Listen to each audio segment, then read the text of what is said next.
Welcome to Trinidad and Tobago Tour News for a report, a product of the Government Information Services Limited and the Ministry of Communications. I'm Nicola Barreto. Let's take a look at the headlines.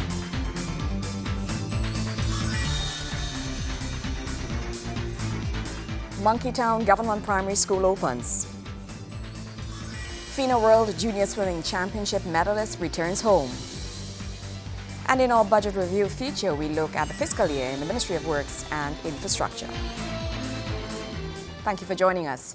Residents of Monkeytown and environs can now boast of a modern education facility in the area. It was a momentous occasion as the keys were finally handed over to the school's principal. After almost a decade of inconvenience and what seemed to be an uphill battle for residents of the area, the newly built Monkeytown Government Primary School was officially opened. On Wednesday, a special opening ceremony took place at the auditorium of the school, giving attendees the chance to marvel at the modern facility that would accommodate a greater number of students. Member of Parliament for the area in which the school falls, Dr. the Honourable Rudal Munilal, recalled the protests by teachers, parents and students for a new school, as the then structure posed a threat to those who attended the institution. After 8 years of struggle, we have won. Dr. Gopi Singh and Mrs. Kamla Prasad Bisesa have worked with our cabinet to ensure that you have a school today in Lower Barrackpore to serve not the children alone here, but unborn generations to come. Speaking on behalf of Prime Minister, the Honourable Kamla Prasad Bisesa, Permanent Secretary in the Office of the Prime Minister, Joan Mendes, spoke of the cost and features of the school that was constructed by the Education Facilities Company Limited in 7 months' time. 1 year later, at a cost of $25 million, it is completed, ready for use and open to you, the students, parents, teachers, principal, and other members of this community. It is a state-of-the-art new building, outfitted with computer rooms, an art room, pan theater, a separate music hall, audiovisual rooms, courtyard for basketball, netball, and other games, and other physical activities. Minister of Education, Dr. the Honourable Tim Gopi Singh, gave an overview of the number of schools that were completed since his government assumed office. Under Prime Minister Kamla Prasad's stewardship within the last 3 years, the government with the Ministry of Education has built 51 schools so far. Minister Gopi Singh gave the commitment of his ministry to the educating of the nation's children. The ministry will continue its trust in improving literacy and numeracy, academic performance, teacher training and development, caring for our thousands of special needs students, achieving universal early childhood education, construction of approximately another 50 primary schools and 50 early childhood education centers, and 17 secondary school blocks, widening technical vocational training, career guidance and counseling, school-based management, human resource management and institutional strengthening, strong parental support, sports and physical education, all for the continued development and realization of the fullest potential of a nearly 250,000 students. The Honourable Minister said the investment in the nation's students is possibly the most positive investment that can be made in the country's long-term sustainability. Nikolai Edwards, News 4. The extension of the Solomon Hochoy Highway onto Debe is just one phase, or phase one of the project leading into Point Fortin. The project, while described by Prime Minister the Honourable Kamla Prasad Bisesa as massive, is also one of the first of its kind to Trinidad and Tobago, as the engineering and technology utilized also meets international standards. The extension of the Solomon Hochoy Highway from Golconda to Debe is expected to cause an expansion of business in the southern district. To Prime Minister Kamla Prasad Bisesa, the project opens up areas never accessible before to business opportunities. What it will do is to open up centers of business, of entrepreneurship all along this highway. At every intersection, land prices will go up, business will flourish and grow every step of this way. Construction of the highway, undertaken by Brazilian contractor OAS, commenced in March 2011 and was supervised by the National Infrastructure Development Company, NIDCO. For students in Trinidad and Tobago and professionals alike, the project served as a learning lessons for locals in the industry. When we launched this project and we had our first meeting under my watch, because there were many before, with the people at Debe High School, I said, we are coming to ask you permission to pass. We are coming to ask the people permission to pass. Permission to allow us through your neighborhood to bring this project to you and through you to others. And I repeat again today that we ask all those who are along the way for your continuing forbearance, for permission to pass so that the highway can continue serving the people of South Trinidad on its way to Point Fortin. Rodrigo Ventura, superintendent at Constructura OAS Limited, in giving an overview of the project, said completion and sticking to dates were key to getting the job done by providing quality for the citizens of Trinidad and Tobago. Our completion date is scheduled for 2015. We are working hardly.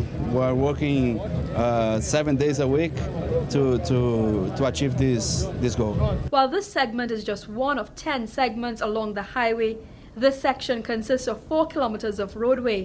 Prime Minister Prasad Bisesa says the new road changes the 45 minutes normally spent to get out of Debe onto the highway into less than 5 minutes. News 4 decided to take our own test, starting at the Debe Junction, heading towards Golconda. Okay, so we took the test, and within less than 5 minutes, we arrived at the Golconda turnoff. This extension to Point Fortin opens up roads to the expansion of industry in the Southwest Peninsula and improves the flow of traffic to the Southland. Kimberam Calawan, News 4. When we come back, the Minister of Tobago Development on Education and Crime. Stay with us.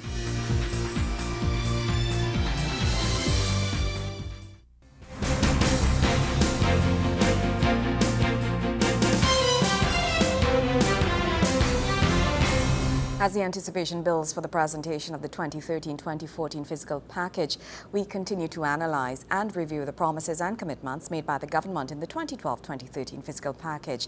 We now take a look at the developments in the Ministry of Works and Infrastructure over the last year.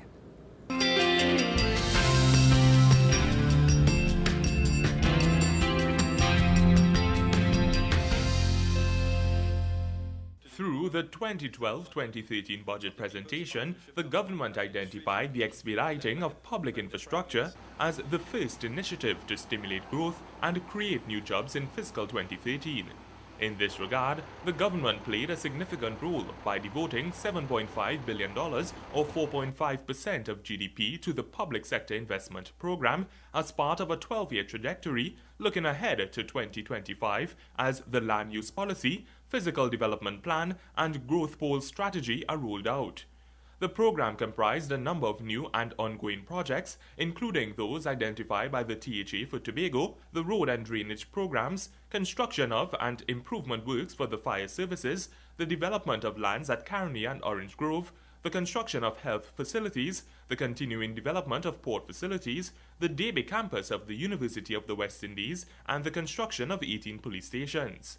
The government also seriously looked at public-private partnerships for rolling out infrastructure, which would establish agreements between the government and private sector entities, including contractors, operators, and financiers.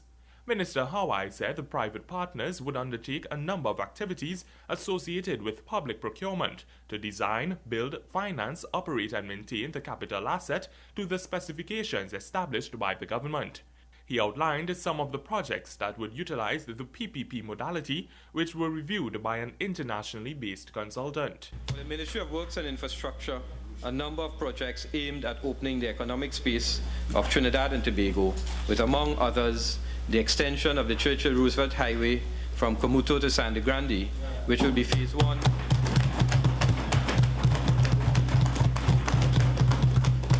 Of the opening up of the northeast coast of Trinidad. An additional access from Cocorite to Chaguaramas to improve access to and develop the Northwest Peninsula. And the drilling of the Rivulet Road to improve access to Point Lisas. For the Ministry of Public Utilities, transmission infrastructure to move power from the recently constructed Trinidad Generation Unlimited 720 megawatt power generation plant into the national grid to ensure optimal utilization. For the Ministry of Justice, 4 building complexes for accommodating high courts in Twin City, Castlefield, Sandy Grande, and Penal.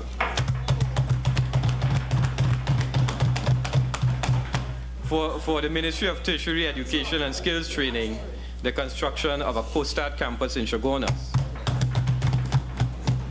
an integrated campus in Tobago to house the various public training institutions of COSTAD, and a multi-story upgrade to the existing structure at the UWI St. Augustine campus.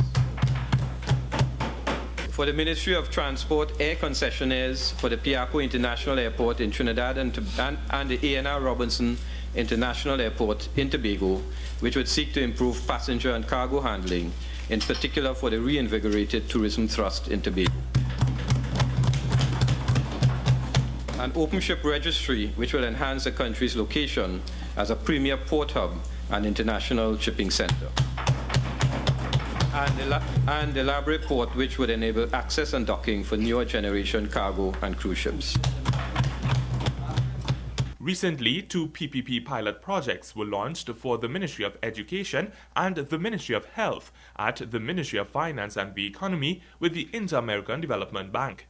Since the minister's presentation, the Golconda to Debe portion of the Point Fortin Highway has been completed, construction of the University of the West Indies Debe Penal campus has been lifted off the ground, so too has the Cova Children's Hospital. Systems have been put in place for works to start on the A&R Robinson International Airport in a few weeks' time. Significant work has been completed on the Diego Martin Highway Extension Project and the Churchill Roosevelt Highway from Comuto to Sangre Grande, and significant headway has been made on the construction of the judicial complexes. The Ministry of Works and Infrastructure also successfully launched its Roads and Bridges Repairs Program, whereby 750 roads and 63 bridges were to receive much-needed attention. The works completed in fiscal 2013 has redounded to the benefit of citizens as proper roads, bridges, drains, access to services, and other infrastructure were made available. Nikolai Edwards, News 4.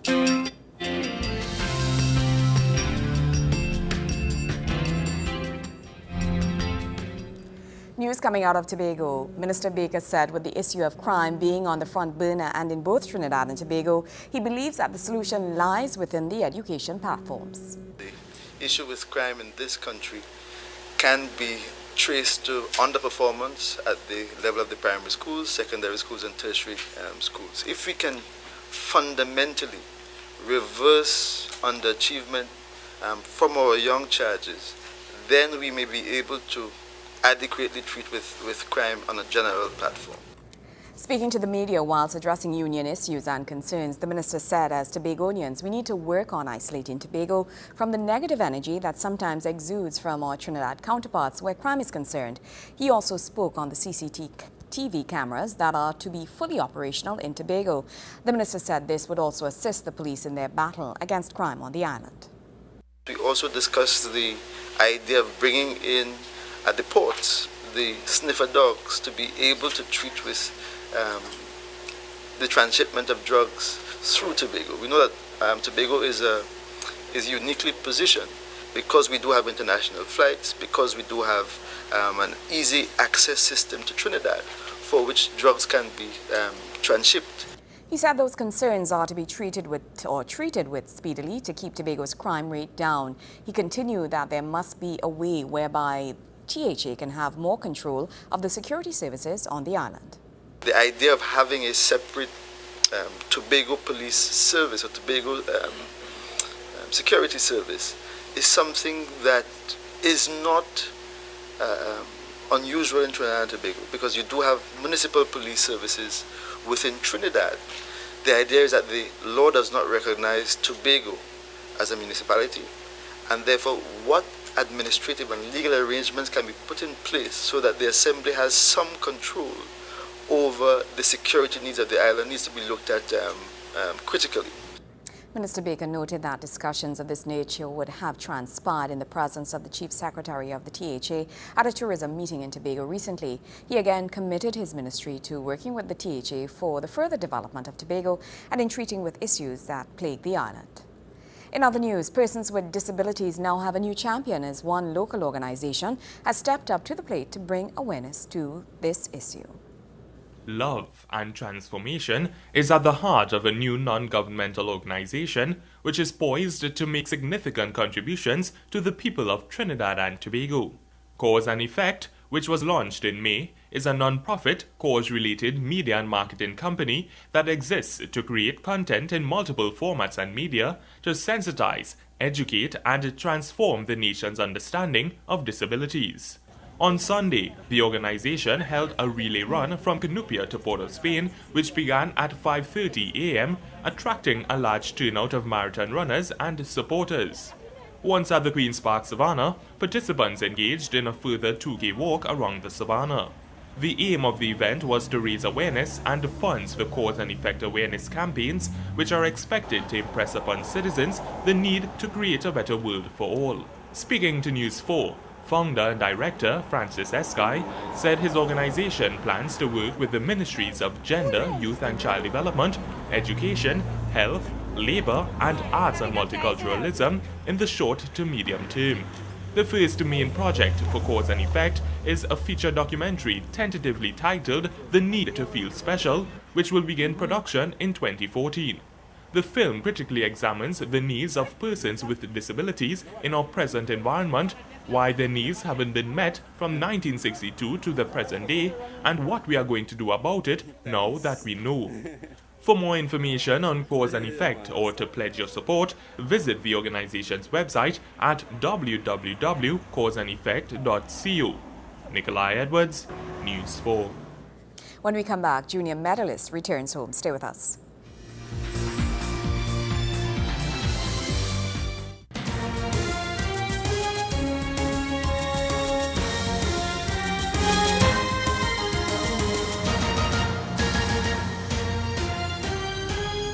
FINA World Junior Swimming Championship medalist Dylan Carter and his teammate Joshua Romani returned on Tuesday night from Dubai and were welcomed at a reception hosted by the Sport Company of Trinidad and Tobago at the Piarco International Airport. News 4 Sports was there, and we have more in this Wayne Cunningham report. Olympic and World Championship medalist George Bovell III has announced his intention to compete at the Games of the 31st Olympiad in Rio de Janeiro, Brazil. And by the looks of it, he will be part of a very competitive team. Dylan Carter and Joshua Romani returned from the FINA World Junior Swimming Championships, and after some impressive performances, with Carter capturing silver in the 50-meter butterfly. The Honorable Annan Roberts, Minister of Sport, was present at the Piarco welcome reception, and he put into context what this achievement meant to the nation. People must understand, the country must understand this Junior World Championships was of a high caliber. The meet had just recently started. It has not had the long history of the World Championships, but already you have seen that records have been tumbling. The world rank times that we are seeing, some of these boys could have gotten into semifinals and finals of the Senior World Championships. When Dylan went 55.37 in a 100-meter backstroke, just 0.15 seconds off the open national record at 16, 17 years old, is a tremendous time. Just to put it in perspective for the nation, in 1996, when Cuba, Rodolfo Falcon and Nessa Bent Vasquez got silver and bronze in the 1996 Olympics, their time was 55.28.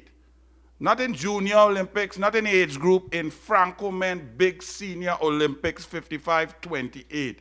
And young Dylan Carter has gone 55.37 without any suit. These are real times. These are fast times and magical times. The future looks promising for Trinidad and Tobago at international competitions. We're also looking at Joshua Romani, Carol Blondell, Joshua McLeod, George Bovell at putting up 4x100 freestyle relay together for Commonwealth Games, CAC Games, and hopefully Olympics Rio, because by then Dylan should be down to about 48.2. George, old man George, will be able to go 48.6. Joshua should be 49 flat. Carlisle Blondell 49 flat. Joshua McLeod under 50. So we should have a relay team that could come in the top 16. After receiving a token from the sports company, Dylan Carter expressed thanks to all for the support. with his teammates and coaches getting special mention. I didn't really expect this, and I don't really have much to say. Just thank you all for your support. I was getting all the support over there, and it really, really helped. The whole team was great, and everybody back home was great. I'm just really happy to be home and to see everybody again. Thank you. Wayne Cunningham, News 4 Sports. News 4 continues after the break. Stay with us.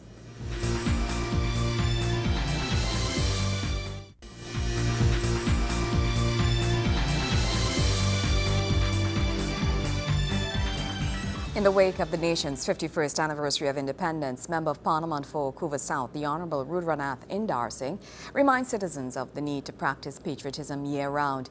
He gives the reminder while speaking at a recent parade put on by cadets of the military-led youth program of apprenticeship and reorientation training, MIPOT. Minister Indar Singh welcomed the cadets to his constituency as they put on a parade to celebrate Independence Day. In delivering his feature address, he heaps praise on this country's heroes and world-recognized achievers who, he says, gives us reason every day to be proud of our small twin-island nation. We have much to celebrate in terms of what we have achieved collectively as a nation and what we have achieved on the global and regional and national stage in the respective spheres of achievement, whether it is in sports, in academia, in the judiciary, in politics, in economics, and so on. We have produced outstanding citizens. And there are numerous examples in terms of the Brian Lara, George Bovell, Jehu Gordon, Keyshawn Walcott, Dwight York, the beauty queens of the world, Giselle Laron, Janelle Penny Commission, Wendy Fitzwilliam, Nobel laureates, and so on. So we must continue to be proud of our country. We must continue to be proud of the red, white, and black. The Couva South MP believes patriotism is not something to be felt only on Independence Day or when fellow citizens achieve on the world stage. He is urging Trinbagonians to exercise their patriotic spirit on a daily basis and in their everyday lives. We must do this on a year-round basis so that collectively we can produce a better society and build a better country. Patriotism and commitment to nationhood means standing at attention when the national anthem is being played with a true sense of discipline. We must ensure that patriotism extends itself, that we do not throw litter, we do not behave in a manner that really brings down that commitment to the red, white, and black, and the national flag, and our national pledge, and what it means to Trinidad and Tobago. Meanwhile, the Couva South MP, who is also Minister of State in the Ministry of Finance and the Economy, is giving some insight into the soon-to-be-read 2013-2014 fiscal package. He reveals citizens can expect the government to maintain its focus on people-centered development in the upcoming budget. It is a budget that is still being finalized and so on, and a budget that will continue to focus on what we would call people-centered development and addressing the issues of poverty eradication and the concerns of the nation, whether it is in the health sector, the education sector, tertiary education, infrastructural development, and so on. What we have been seeing unfolding over the last 3 years in Trinidad and Tobago. Gregory McBurney, News 4. Well, that's how we wrap up this edition of our News 4 report, a product of the Government Information Services Limited and the Ministry of Communications. I'm Nicola Barreto. Thank you for joining us.